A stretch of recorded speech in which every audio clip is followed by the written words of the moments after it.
Hello everyone and welcome to Team 5 ChE's Finest presentation. My name is Sarah Markle and I'm a senior in chemical engineering. I'm Carson Morey. I am also a senior in chemical engineering.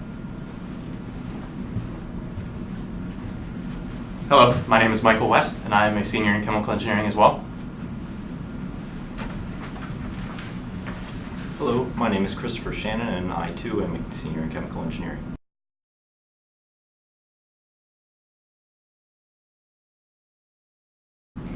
Hello everyone. Today we get the pleasure of talking to you about our production facility. We were able to take natural gas and from it produce methanol. So today we're going to discuss 5 different topics. The first thing that we're going to discuss is some general background information about our plant, where it's located, the capacity that it holds. The next thing we're going to discuss is the products that were formed and the specifications that were met for those products. In this case, the product was methanol. We're going to also discuss our overall design process, why we chose to design each piece, along with the order that the pieces or unit operations are in. We're then going to give you the economic information regarding our facility, whether or not we make a profit, and then we're going to end with our final recommendations regarding whether or not we would recommend this plant. So let's get started. So first of all, our plant is located in Philadelphia, Pennsylvania, along the Delaware River. What is great about this location is we also have access to rail and ship. This makes it easy for us to transport our products out to those consumers that need them.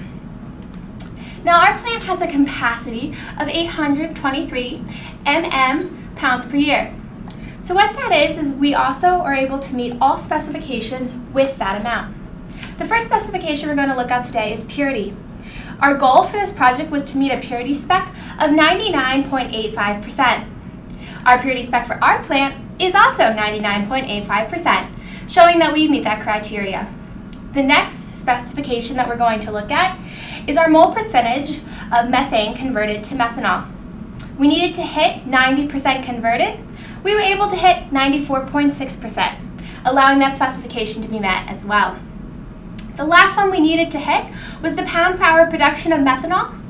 Our aim was to hit 96,961 pounds per hour.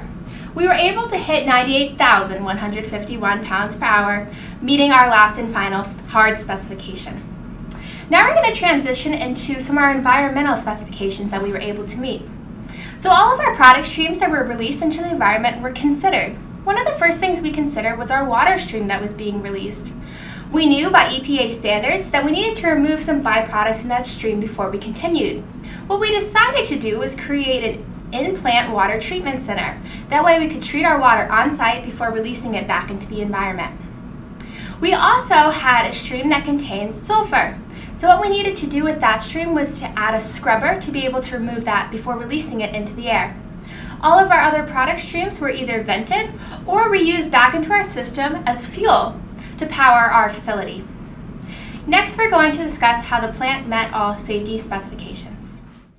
Now we're going to talk about plant process safety. We've implemented many controls over this plant to ensure that worker safety is upheld. We've implemented 3 types of controls across pressure vessels, heat exchangers, compressors, pumps, and any distillation towers. These include pressure control, temperature control, and flow control. In addition, we've also oversized each piece of equipment to ensure added safety. Furthermore, a process hazard analysis has been conducted on this plant and will continue to be conducted as per OSHA regulations to ensure worker safety is always upheld. We have also implemented check valves to ensure that backflow does not occur in any piping systems.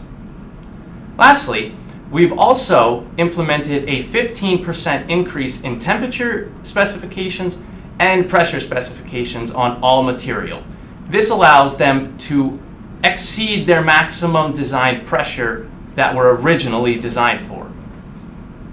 And finally, our MSDS data sheets will allow us to identify any possible chemical hazards and protect our workers. Now we're going to talk about our process overview. First, there are 2 steps that must be completed. The first step is to remove hydrogen sulfide. The second step is to remove mercury. The order in which this was chosen to be performed is based on the amount of flow coming in. Hydrogen sulfide was coming in at roughly 1,900 pounds an hour, therefore it was chosen to be removed first. It is also a corrosive material to carbon steel. Second, mercury was removed as it can cause potential side effects that are unwanted downstream. For our hydrogen sulfide removal, we chose to go with an MDEA absorption column. This was chosen to provide the optimal removal at the cheapest cost. Second, our mercury removal. This we chose to go with activated carbon due to the fact that the incoming flow is roughly 20 ppm total. All of the activated carbon was able to remove that successfully. Next, we will talk about our steam methane reformer as well as the water letdown and recycle streams. Our steam methane reformer is the primary component of this plant. It takes our incoming natural gas and turns it into carbon dioxide, carbon monoxide, and hydrogen gas. It is also assumed to break down all heavy hydrocarbons. Once they're broken down, they enter a water letdown drum. This drum is designed to separate the gaseous vapor and water so that they can both be recycled. The top stream is purely gas, therefore some is purged and some recycles. This allows us to create more product. In addition, the water recycle allows us to cut down on our total initial water usage. Next, we're going to discuss our methanol synthesis reactor as well as our vapor liquid separator and recycle. The incoming gas that leaves the steam methane reformer, our carbon dioxide, carbon monoxide, and hydrogen gas, enters our methanol reactor at 500 degrees Fahrenheit. It then reacts to convert to methanol, ethanol, and methyl formate. Methanol is our main product, yet we have two unwanted side products, as mentioned, the ethanol and methyl formate. These two are minimal, but need to be accounted for. Once they leave the methanol reactor, they enter the vapor liquid separator. Here, some is recycled to increase methanol production. Meanwhile, some enters out the bottom as a liquid. Leaving the bottoms is the water, methanol, ethanol, methyl formate, and some dissolved CO2 and carbon monoxide. Now we're going to talk about the final step, our purification process. Now that we have our methanol, ethanol, methyl formate, carbon dioxide, carbon monoxide, and some hydrogen gas left the methanol reactor that is now entering the first distillation column, we want to purify our methanol from the non-condensables and ethanol water mixture. Our first column removes non-condensable gases along with methyl formate out of the top. That leaves our ethanol, methanol, and water mixture leaving the bottom.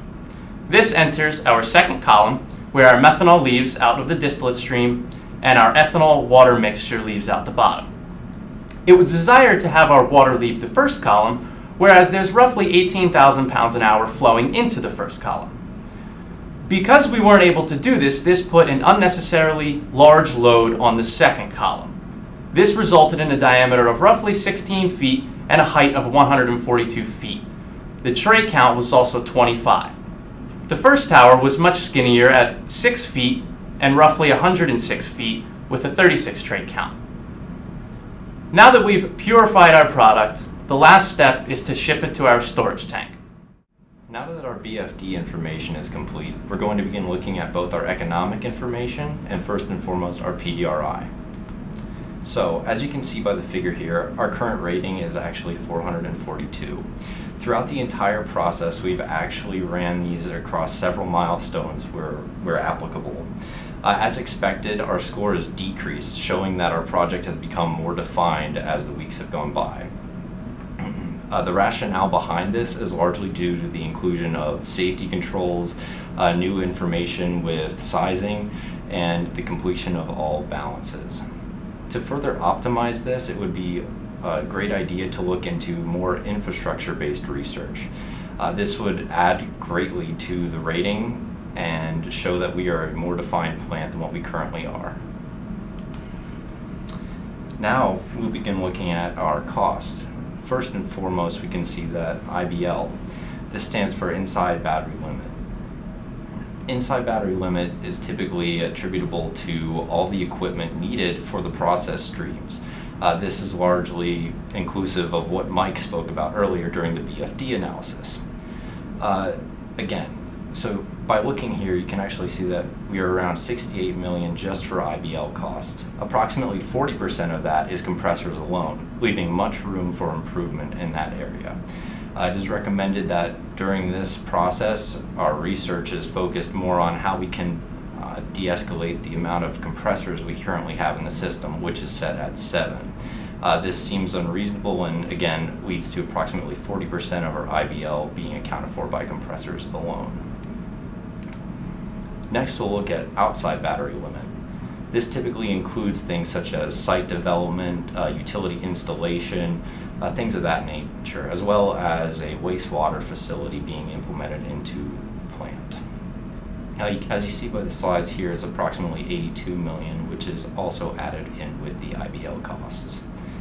Now, when taking into account our total plant cost, which is the culmination of both the IBL as well as our outside battery limit, and the contingencies put upon our project to ensure that it is successful in case something would come up, as well as startup costs, we can see that's a little over $225 million. In addition to the costs stated earlier, we can also see that there are those attributable to raw materials. When looking at this, you can notice that there are 4 major sources of raw materials here, such as the reformer catalyst, methanol catalyst, municipal water portion, as well as the natural gas. Evidently, it's very clear to see that the natural gas is the major portion of this raw material cost and will be very important for discussing both fluctuations in volatility and pricing in the future.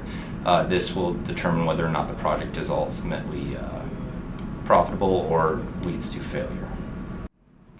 In addition to our methanol product stream coming out of the second distillation column, there are also byproduct streams. The primary one, which attributes over 90%, is that of the methanol purge fuel. In addition, the SMR purge fuel contributes approximately 4%, with overhead fuel being negligible. These byproducts can actually be used to not only help fuel the facility, but sell in the event that they become profitable. It will be worked on by optimizing this for future runs and determining whether or not we can actually run the facility using our purge fuel more so than utilities. Now I'll hand it over to Carson to analyze our utility cost. Hi, so I'd like to talk about one of our main operating costs. That was a utility cost. Something we found in our analysis is that utility cost is actually one of the largest portions of our operating costs, and so it's a very significant part of our overall economic analysis. As you see in this slide, we have 8 elements in the utility cost, and power is the most significant. If you're wondering where that power came from, that's the electric power that goes into the compressors and pumps powering those motors. And as you see, that's a very significant portion. If we do want to find ways to optimize the economics and make this a better process economically, reducing that power would be a great place to start. We also have costs included for cooling water and various kinds of steam. We have high pressure steam, medium pressure, low pressure, and we have an LLPS, which is just an even lower pressure steam. So all of these versions of steam and cooling water, they're used in the heat exchangers, the heaters, and the coolers. And altogether, they're used to help us meet the temperatures we want to meet in our streams. In addition to that, we also have on this chart wastewater and sewer. I think we have for the water recycle purge, that goes straight to the sewer. That stream is almost entirely water, so it's safe just to discharge to the sewer, but there is a cost for that goes into utility costs. In addition to that, we have another stream that we have to pre-treat. I believe it's the bottoms for one of the columns, and that stream has a lot of ethanol and methanol in it in addition to water. So we pre-treat that with our own on-site wastewater, which is included in the capital cost. And then there's a utility cost of sending that out with the municipal wastewater. So altogether, those add up to be our utility costs. Okay, lastly, I want to discuss the overall economic look of our plant. In doing so, we have a table here. As you see, it has some other values listed. The first one is the SG&A. That's an administrative cost that we add on to our IBL and OBL costs, and that factors into our overall calculations. And so we see that's 0.13 cents per pound product. In addition, we have our product price listed, so we're selling the methanol at 12.5 cents per pound, and that's the main source of our revenue. And then finally, in all of this, we did a cash flow model. This cash flow model basically tells us how much revenue is coming in versus how many costs we have to pay per year of operation. And as I think we might have mentioned earlier, it's a 15-year operation. So we look at the cash flow for each of those years. And in total, we can add up that cash flow. We get a cumulative cash flow of negative 42 million. So clearly not good. We're losing money in our plant. And going into that, also we can look at what the net present worth is. So that is negative 100 million. Again, that's another sign that this venture will lose money overall. And in addition to that, we have the after-tax rate of return calculated at negative 2.6%. And that basically means we would need a discount rate of negative 2.6% to have a zero net worth. So clearly this project has some economic issues at the moment we'd have to address. That leads into our final recommendation. Just looking at overall everything we've talked about, we've designed a very thorough process for how to make methanol. But the issue, of course, right now is that the economics are not working out. What that amounts to is our recommendation right now is to not actually run this process. You would lose money. However, we do want to think about the positives, about ways we could make this work. And as I know we mentioned earlier, the utility cost is something that's very major as part of our process. That's one of the major costs we have to deal with. So if we could find a way to limit that, that would be a great way to make this more profitable. And in our analysis, we basically saw that the compressors are a large part of that, and also the temperature to heat up to run the reformer goes into that a lot. So our thought is if we were able to analyze this more, we might be able to run the reformer at a lower temp and also try to use less compressor power over the course of the plant. That might generate some great savings. And second to that, this is kind of more external to our design. This all depends on the cost of the raw material and the product methanol. So in the current economic situation with the way the market is, this is not profitable. However, if the natural gas cost of that feed were to lower significantly and or the methanol product price we can sell at were to raise, we could actually make a lot more profit. So that's something to consider. And as we submit this for recommendation to a manager, we want you to think about the future costs of these things, and depending on the price outlooks, this may become a profitable project in the future. So one other recommendation we've discussed is if you look back at our actual numbers for our process, in our recycle streams we have very high flow rates. That's basically how it worked out in the mass balance, how we're able to optimize our conversion. But the result of that is whenever we have a recycle stream, when we have to compress or heat or cool that, it's a very large duty. And I know with the compressors in particular, we often use several compressors in series, and that was a very large capital cost and especially a large utility cost for operation.